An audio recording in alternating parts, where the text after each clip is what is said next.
Have you ever noticed how sometimes the smallest things can trigger the biggest emotional reactions? Maybe someone makes a small comment. Maybe you receive a feedback from your professor. Maybe it's just a long, exhausting day, but in the end, a tiny inconvenience pushes you over the edge. Suddenly, your mood changes, you feel overwhelmed, and your entire day feels ruined. But why does this happen?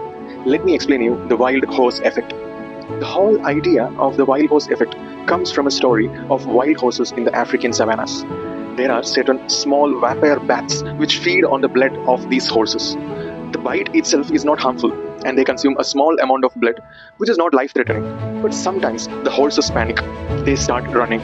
They start running throughout the night until they get exhausted, and sometimes they even end up in death. So, it was not the bite which caused the problem, it was the emotional response of the horse, which was out of proportion in that situation.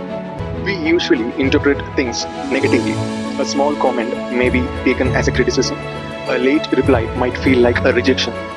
Many people were never taught to be aware of their own emotions and how to respond to it. So, whenever a small trigger happens, there is an intense reaction to it. And I am sure that every one of us has gone through something similar. The wild horse effect reminds us something important. Learning to pause, reflect, and then respond can change the way which we experience our daily lives.